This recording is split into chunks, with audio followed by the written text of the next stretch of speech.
हाँ जी स्टूडेंट, तो ये जो पहली हमारे पास कैलकुलेशन प्रॉब्लम में हमसे पूछ रहा है कि हमारे पास वेट मौजूद है कार्बन डाइऑक्साइड का, जो हमें मिला है 25 ग्राम ऑफ लाइमस्टोन को हीट करने या उसको डिकम्पोज करने के बाद, और इसका हमने मास भी मालूम करना है जो दूसरी कैल्शियम ऑक्साइड बनी है। तो सबसे इम्पोर्टेंट चीज़ इसके अंदर इस प्रॉब्लम को आपने देखना है कि इसमें क्या इक्वेशन बन रही है और रिएक्शन क्या हो रहा है।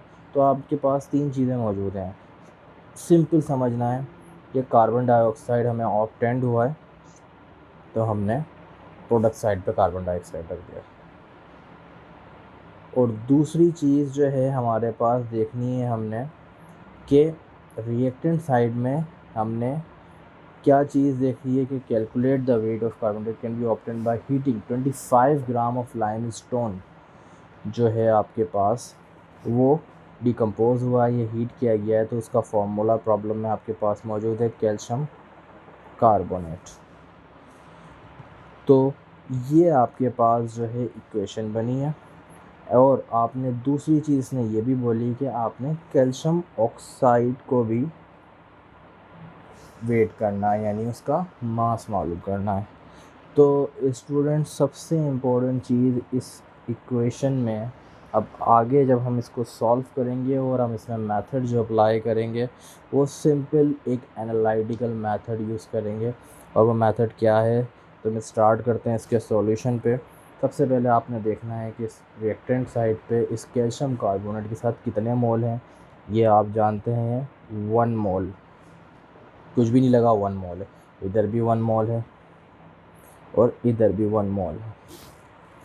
और कैल्शियम कार्बोनेट का जो मास है, मॉलिक्यूलर मास जो आप कैलकुलेट करते हैं, तो वो 100 होता है। कैल्शियम ऑक्साइड का 56 ग्राम होता है। और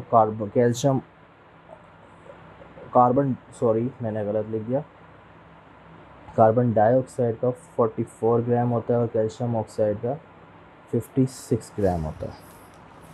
तो आपके पास कैल्शियम कार्बोनेट जो है वो कितना मौजूद है इक्वेशन में, आपने ये देखना है। तो वो है 25 ग्राम।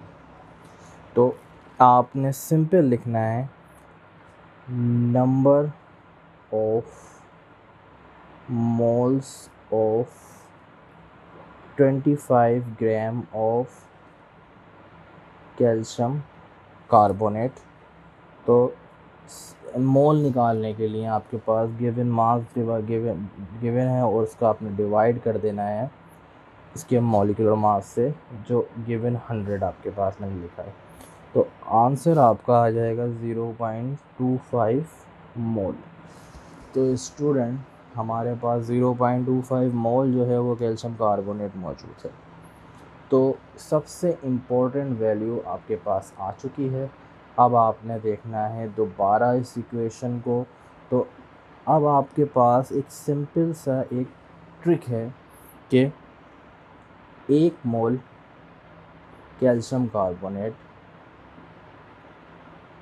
1 मोल कार्बन डाइऑक्साइड बनाता है। तो 0.25 मोल कैल्शियम कार्बोनेट कितने मोल कार्बन डाइऑक्साइड बनाएगा। तो आपने मोल से मास में आने के लिए मल्टीप्लाई कर देना है 0.25 को कार्बन डाइऑक्साइड के मॉलिक्यूलर मास से।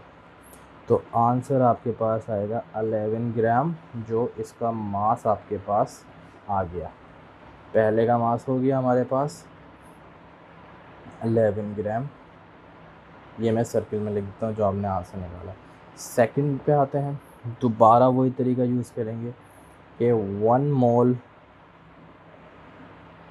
कैल्शियम कार्बोनेट ने 1 मोल कैल्शियम ऑक्साइड प्रोड्यूस किया। तो 0.25 मोल कैल्शियम कार्बोनेट प्रोड्यूस करेगा। 0.25 मोल को मल्टीप्लाई कर देंगे हम